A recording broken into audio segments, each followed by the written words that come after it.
Siyempre, alam na. Hindi na kailangan i-memorize yan. Ano, radio station yun? Hindi na kailangan i-memorize yan. 92.6, ano yun? Ngayon, yun na nga. Ngayon,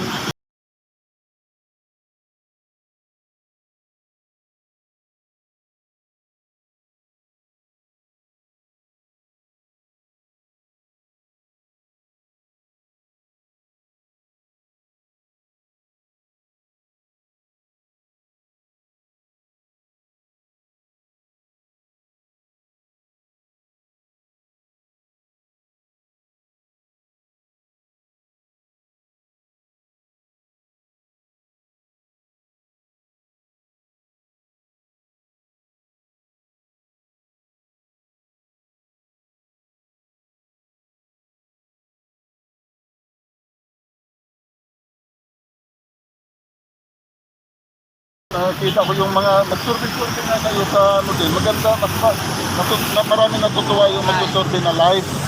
Ganon. Tapos, itutulad nyo talaga papakita na yan ang mga nangyayari. Tapos yung transparent ka yung sistema nyo. Kaysa yung SWS, ay babalita na lang, walang ebidensya. May ginawa na nga kami dyan, sir, ngayon. Maapakan yung gano'n, kaysa yung magla-live ka gano'n. Tatanggapin natin kung sino ang ibubuto na tao. At least kayo, sa inyo lang naman, pakinabang din kaya sa mga nanonood yung ginagawa ninyo, at least kayo transparent kayo. Na natutulungan kayo at saka kayo natutulungan din. Tama? Vice versa lang, sir. Alam naman yan kahit sino, di ba? Give and take lang, di ba? Ngayon, ano pa itatanong mo? Kaya ito na lang sir, ang sabi daw, kailangan pa bang i-memorize yan? Kailangan pa ba i-memorize yan kung sino may nagawa? Siyempre, ang may nagawa, si Marcos. Tapos nasundan ni Duterte ngayon, talagang nagkakamali din. Tao lang naman yan. Tao lang. Pero yung sumunod sa kanya, may nagkakamali din. May mali din yung mga sumunod sa kanya. Pero alang nagawa eh. Di ba? Pero may diferensya, di ba? Ngayon, si Duterte hindi perfecto din. Pero sa puso niya talaga paano maayos. Pero sinalo niya yung maraming problema din eh. Ganon, di ba? Oo. Kasi tayo, hindi naman natin siyempre lahat mapiplease yan natin lahat ng tao eh. Pero at Okay least, na lang, sir, na si Duterte ang nakaupo sa panahon natin yan, ano? siyempre. Siya yung nag-suffer ng Yolanda. Siya nag-suffer sa pandemya ngayon. Paano na kung walang tawag ito, walang pagmamahal sa bayan kung ito na dumating ngayon, no? Baka mas marami pang nawala ng tao. Ako, ang natuwa talaga ako yung sa drugs. Oo, Doon totoo ako yan, sir. natuwa talaga sa drugs. Tapos yung sa traffic, at least kahit nausan yung traffic kasi maraming ginawang mga proyekto para sa madadaanan na maayos. Tapos ang isa pa ngayon na dandahan na nalulutas na noon pa, maliit pa lang ako. Nag-umpisa yan. O nga, nung sinilang pa ako niyan eh. Yung NPA na yan. Oo. Sino ba NPA? Pero maintindihan nyo naman yung Oo. ang kalagayan. Kaysa doon ka sa bundok, kaysa nandito ka malaya ka sa palakad-lakad, pasi-pasi, maghatid mo sa paaralan. Ihatid mo sa paaralan yung anak mo na nag-aaral na maliit pa. Mag-graduate. O di nila naranasan yun. Marami na kaya sa internet na lumabas mga surrenderer, yung mga istorya nila. Iniwan lang yung hanggang sa namatay pa yung isang naging commander, tapos sumurrender siya, napaiyak na lang siya dahil nadamay niya pa yung asawa niya, nakayat niya sa buntong din siya, naikayat din siya ng NPA in the first place, ikayat siya ng NPA. Tapos hanggang sa nag-gira siya, naikayat niya yung misis niya, pati yung kapatid ng misis niya, namatay. Ngayon, siya nabuhay, nakakalain niya, ilang araw siya nagugutom, gano'n. Tapos, may isang farmer na umanos na hindi siya ng tulong. Na ano niya yun, nabasa niya yun? Gano'n na istorya na yun. Ngayon, akala ng farmers, ano siya na sisikreto. Pero siya, gusto niya sa otoridad, sa pulis o sa military. Ngayon, ang nangyari, akala niya, baka sakali na siya eh. Doon siya sa gustong sumurrender eh. Eh, nagising na lang siya sa hospital, inasikaro siya ng gobyerno. Ha? Doon siya napaiyak. Dapat noon pa niya ginawa na sumurrender, sumuko. At least naano niya pa yung anak niya, naalagaan niya. Napakaraming historya nangyayari. Pero ang kinaiinisan ko lang, napakarami ng ebidensya, napakarami ng istorya nangyayari. At talagang totoo. Eh bakit hindi pa ano rin, nakaupo yan. Hindi pa rin magising sila sa katumpanan, no? Eh, marami na nagiging lang yung mga nakaupo na mga supporter ng mga politisyan. Nandiyan nakaupo yung nagkakapera pa. Kasi pinagkikitaan na nila yan eh. Kaya at saka yung ayaw talaga sumuko, yung hindi pa napuksan yung cellphone, wala pa sa mga cellphone. Pero yung siguro yung mga nagsisuko, yung na sa internet, na ganito pala na nangyayari. Ganda pala ng gobyerno. Kaya marami na nagsisuko, namulat na, pero kapag isa-isa lang yan eh. Yung mga nahikayat lang, naluloko, at saka yung tulisan talaga. Ang iba dyan, ginagamit ng MP, pero actually, tulisan na talaga, pinipira-pira na lang nila yung pagganon. Kunwari na pinaglaban, pero tulisan na talaga sila. Kasi sinilang na ako na nag-umpisa yung NPA na yan eh. Alam ko na yung istorya na talagang dati, nung panahon, talagang naano sila ng kung sino yung founder niyan, na ano sila, tawag nito, nakukumpensi, na-influensyahan sila. Hanggang sa natuto na sila, nandito pala ang pera. Kasi pwede yan ng NPA, kanya-kanyang commander, grupo eh. Kanya-kanyang gawayan, paano lang magkapera eh. So, totoo lang, sila lang mismo, minsan nagbanggaan na yun. Hindi magkano ng prinsipyo eh, totoo lang. Oh. Ngayon, sa mga nagagawa, masaya ako sa NPA, sa drugs, yung nagawa na yan, kung anong mga plano na ngayon para sa Pilipinas. Akin bagay, at saka yung, kita nyo, tama ako. Ha? Na maraming nagagalit kay Duterte dahil ano siya sa China. Duterte, wise yan eh. Parang naglalaro lang ng dama. Diba? Nilalaro lang niya ang China kung kaya niyang laruin. Eh ngayon, mas magulang pala ang China kaysa kanya. Balik siya sa totoo lang, balik siya sa Amerika. Kita mo kung anong mga, nandito na lang, kumano sa atin yung Amerikano. Pinabayaan niya si Lorenzana, yung sekretary, kung anong plano.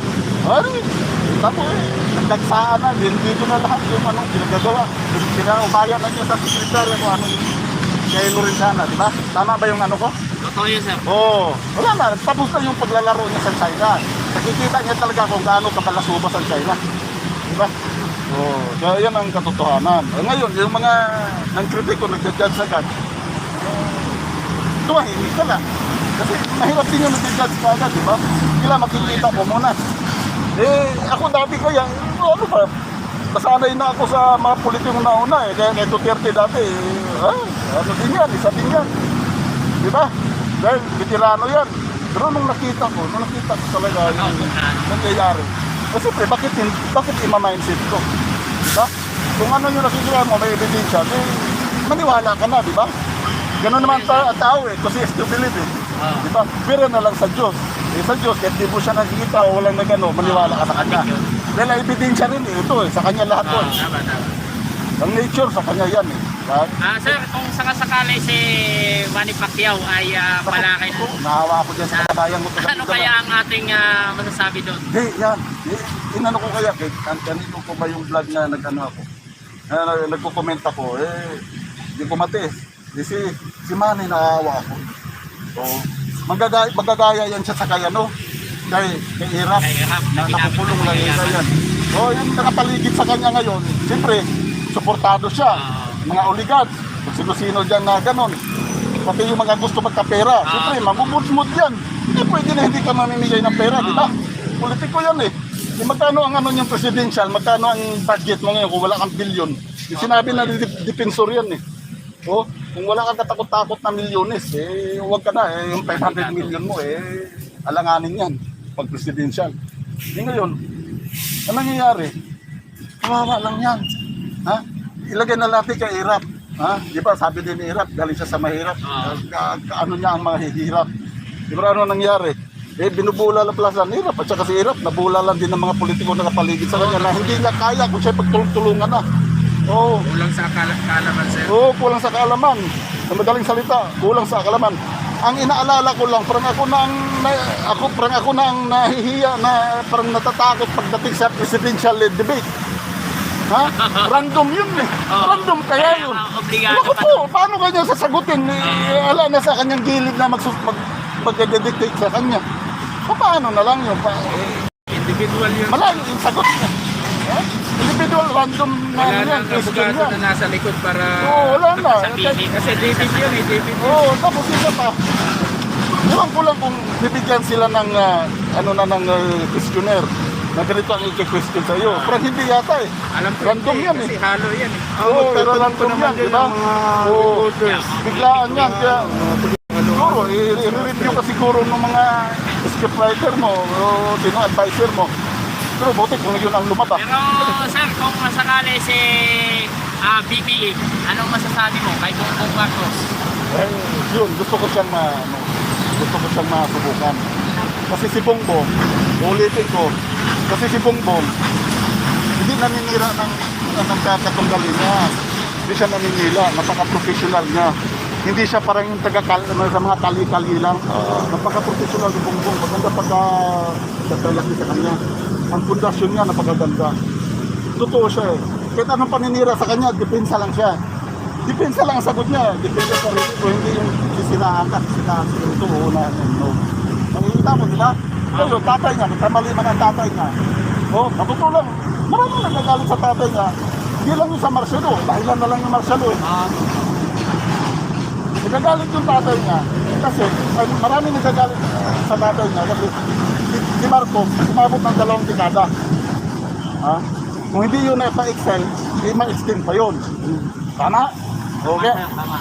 Kaya yung iba na gusto rin makaupo, dapat kaisama siya. Oh. Kaya yun ang ano din. Nandun yung si Galot dun eh. Nang tumagal siya sa pwesto, siyempre kung ano-ano na mga haka-haka na ibentang sa kanya, siyempre mag-isip talaga ang tao, laki na nakurakot dito. Meron pa siyang mga katakot-takot na kayamanan niya. Pero doon din sa istorya, yung mga yaman niya, dati pa siyang nung nag-abogado pa siya eh, na siya ang abogado nung taga Brunei eh, taga ibang bansa eh, na ang binabayad yung gold, diba? Kung totoo ba yun? Oo. Yung gold farm na yun. Kaya yun ang nangyayari, sa totoo lang, sa 2 dekada niya kasi, marami na talagang gusto siyang, kasi gusto na rin nilang makaupo. Ganon. Pero sa nagawa naman, doon siya nagkakamali din. Eh, tao lang naman siya. Ha? Yan lang, may nagawa siya. Ha? Eh, yung mga nagkaupo na 5. Ha? 3 dekada siya, 2 dekada lang. 3 dekada. Ano ba? Wala ka nakita ng ebidensya na nagawa na maramdaman mo eh. Wala mo eh. Wala eh. What more? Eh, Duterte ngayon, 6 na taon lang. Ayop, parang kabuti. Parang kabuti. Oo. Bigidlat lang. Parang dami. kabuti. Maraming nagawa, no? Oo, basta na lang magugulat ka na lang kung naiano lang yan sa GMA o hindi lang ang GMA kontra Duterte din. Halata naman, ha? Sabihin ko. Talagang malalaman mo lahat eh. Kung i-update lang. Kaya magugulat ka na lang kung sinabi ni Villar, no? Kami, yung mga nag-update talaga. Napakaraming project dito lang sa Bataan. Na pala, napirmahan na pala. May groundbreaking na pala yung sa Bataan. Yung tulay. Sa Ternate, Cavite. Oo, meron yun. Bataan to Ternate. May narinig pa nga ito. Coastal pa yan. Papunta doon yung gagawing airport yan. Coastal.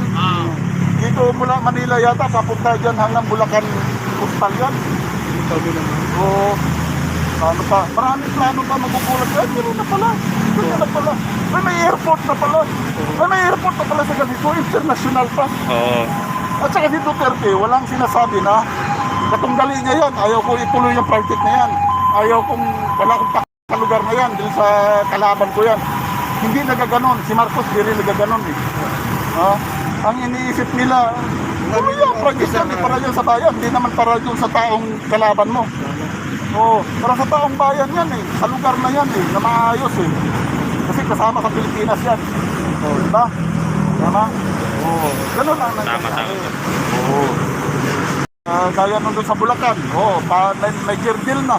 Natutuwa kami, may kirkil na pala rin yung ginagawa ngayon na para papuntang Clark. Papuntang San Jose yun eh. Oo. Papuntang, Oo. Ang haba na nga. eh. Tama yung San Jose, papuntang MRT7, Nueva Vizcaya ba yun? Nueva Vizcaya. Oo, San Jose. Yung pala in the divert pa pala yun, mayroon pa ididiretsong norte. Dito hanggang Bulinaw, hanggang Bigan, gano'n. Oo, malayo pa pala. Kaya pala gawin siya, no? Ay, kaya pala. Bakit? Dito sa Kuan, Hindi na yun, Baclaran to Cavite, ilang siwan. Oo, yan. Ang ordinaryo na lang yan. Oo, maiksi lang nga lang yun, no? Ordinaryo na lang yan. Yung talaga yung magugulat ka lang yung tinuloy na kay GMA na kinurakot ni GMA yan eh. Nung panahon eh. Di ba? Yung Nandiyan na yung mga poste. Pinunis ang poste. Tapos nagkakurakot. Ganito. Alam mo, doon kasi ang Central Terminal nandun sa Malolo.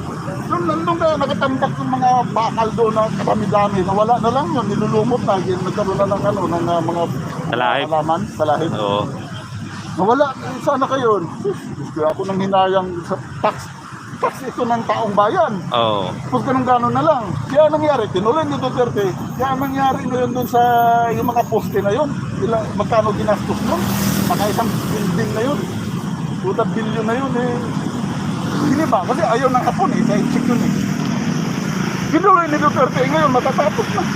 Kita mo naman. O bakit nagawa? Walang kaso. Ito Pinoy kasi yan. May kaso pa kasi. May kaso. Kaya kung talagang gugustuhin. Oo, kung gusto yun talaga, ipupursige. Kasi yung ibang politiko, inaano pagkalaban, hindi, parang kontra sa kalooban nila yung mga magagandang proyekto. Oo. Dapat hindi ganong mentalidad. Bakit yung ganong mentalidad?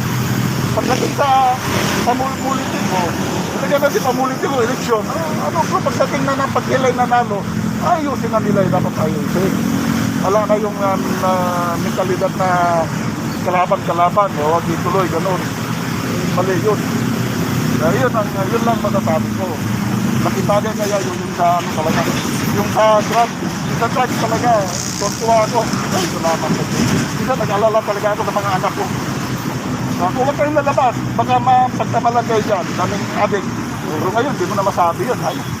Okay, salamat sir sa Salamat po sa napakagandang informasyon. Ronald. Ayan. Salamat po, Sir Ronald. Ronald. Ronald po. Maraming salamat po, Sir Ronald. Ronald Gan na yan ha. Edwin D. Chef Motovlog po. Ingat palagi Ano na. to? Chef Motovlog. Chip Photovlog. Ano ka na rin. Si- Like. Ronald Hinson ako eh. Oo. Thank you sir ha. Salamat sa napakagandang informasyon. Lintoy Marshall TV. Dito Marshall. TV. Ha? Velvet Project. TV. Ano na? TV. Unlad. Unlag TV. Ayan.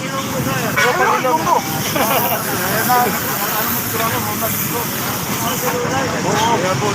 Kaya mga kabayan, at napakaganda po ng kanyang mensahe po sa ating administrasyon mga kabayan, si Sir Ronald.